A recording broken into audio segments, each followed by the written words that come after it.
Here's my preview of the Baylor versus Maryland women's basketball game. Maryland is number 19, Baylor's number 17. These two teams played each other nearly a year ago, and Maryland won by 3. But both teams have changed a lot since. I'm not just talking about from the Baylor perspective either. I'm looking at Maryland right now, what they have done in terms of like the roster. First of all, Don Miller is probably going to play in. She's going to play in this game. She missed one game with a knee injury, but she's played in every other game since. She's been a starter. Number one, 6'3". I don't think she played last time, but I could be really wrong. 6'3" guard. That's a senior. 17.3 points per game. 4'11" on threes. 24-25 on free throws, which is the most attempted by the team by her as a team in terms of free throws. 6 rebounds per game, 2.3 assists per game, 3.7 turnovers per game, 2 steals per game, 2 blocks per game, and 1.3 fouls per game. Abby Myers is a transfer from Princeton. Number 10, 6-foot guard, senior, 16.5 points per game, 11 for 21 on threes. She's good at when she attempts threes, she makes them. Get on her. 4 for 6 on free throws, 6 rebounds per game, 2 assists per game, 1.5 turnovers per game, 1 steal per game, 2 fouls per game. Cheyenne Sellers, we should recognize her. She played against us last year, I think. Number 0, 6'2" guard. That's a sophomore. 12.3 points per game, 2 for 8 on threes, 7 for 11 on free throws, 4.3 rebounds per game, 2 assists per game, 1.5 turnovers per game, 1.8 steals per game, 3.3 fouls per game. Renee Alexander. She's a transfer from Vanderbilt. She's number 5. 6-foot forward / guard, which they use. She's mostly a guard as a senior. 7.8 points per game. 5 for 10 on threes. 4 for 4 on free throws. 5 rebounds per game. 1.5 turnovers per game. 0.8 steals per game. 3.8 fouls per game. Faith Macedonius. Masonius. I apologize if I butchered that last name. Number 13. 6'1" guard / forward, which they list her as a guard on ESPN. They do. And same thing goes for Renee Alexander. 7.3 points per game, 1 for 4 on threes, 4 for 6 on free throws, 4.3 rebounds per game, 2.8 fouls per game, 1 steal per game, 2.3 turnovers per game.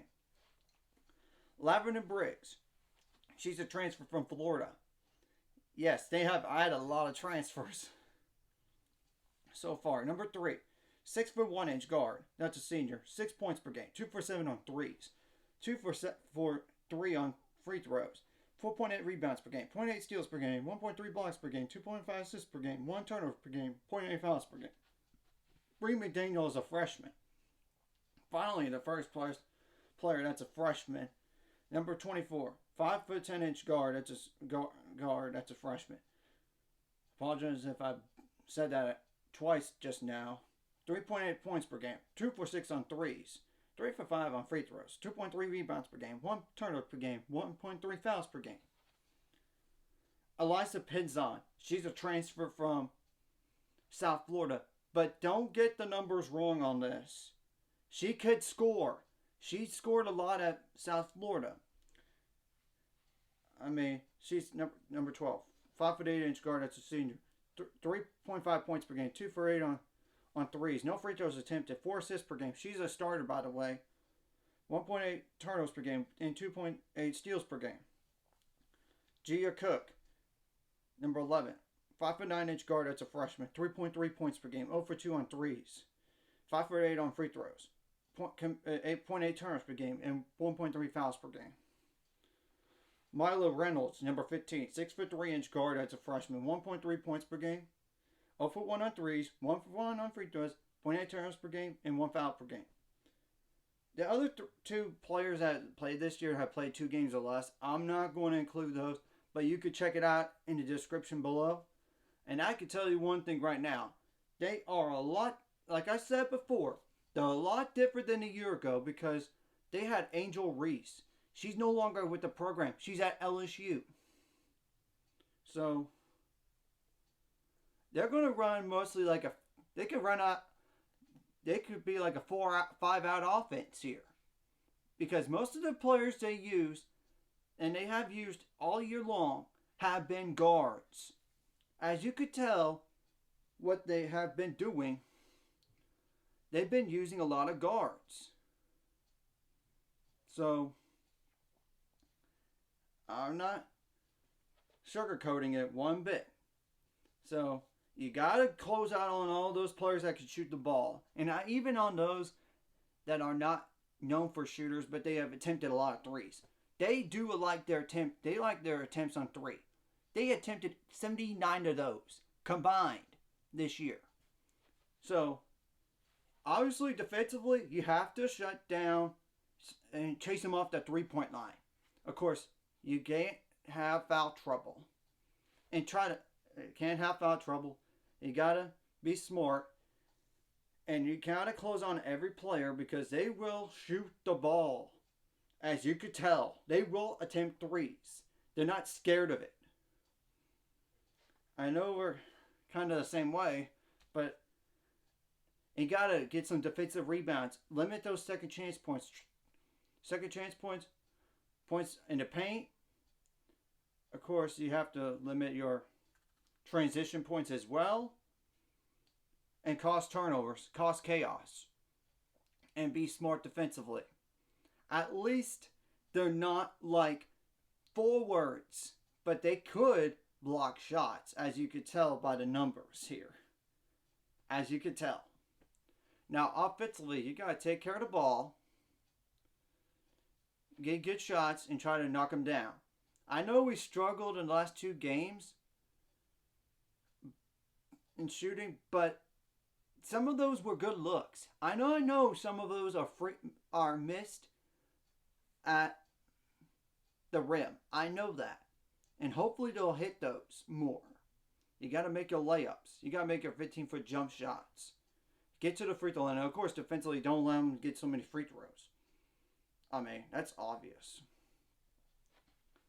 Now, of course, offensively, you got to execute your plays and execute your screening, and don't have illegal screens because that's a turnover. I mean, that's the truth. And be prepared for them to play zone defense. Be prepared for that because they could easily run a zone if they want. If they want to, they could. But we'll have to wait and see. And they could play man-to-man, I know. I know they can. So, we have nothing to lose in this game here. This is not like a bad team by any means of the imagination. But let's take care of business at home because they beat us last year at their place, barely. So you got to take it to them. And of course, defensively, you got to, if you can draw some fouls, offensive fouls, that'd be great. In offense, you got to draw fouls on them, obviously. And you got to get some transition points. You got to get some more second chance points. And try to win the points in the paint battle. If you can. And don't try to jack up threes for jacking up threes. They have to be quality looks in this game here. And I know we might be without Asia Blackwell for this game. And her status right now, uncertain. They're having an MRI on her. I honestly don't know what it's going to happen down the line for her. But we'll have to wait and see like we need to. And I don't know about Kaylin Bickle playing in this game either. I don't know. I probably would venture to say, don't count on it. But you never know. She's been dealing with a thumb. If nothing else, get her ready for December. Because it's no use into rushing somebody from injury and then get them reactivated with an injury. It's the truth. I know Sarah Andrews took a fall and her ankle, tweaked her ankle a little bit. Hopefully she's okay to play this game. And you got to have players step up. And the fortunate thing is, they're not like South Carolina in height. They're not. They're not. And they're guard oriented, which is a little bit easier because that way you don't have to defend in the post as much. Though they might move a guard when they have a mismatch inside on somebody in terms of size, move them to the post. So we got to be prepared for what they're going to throw at us on both ends of the floor and to make adjustments during the game. And in between timeouts and at halftime as well. So that's the basics right there. I just want to go over the stats on Maryland. Like and subscribe if you haven't already. Let's get into 400 subscribers and more by the end of this year or sometime in the future.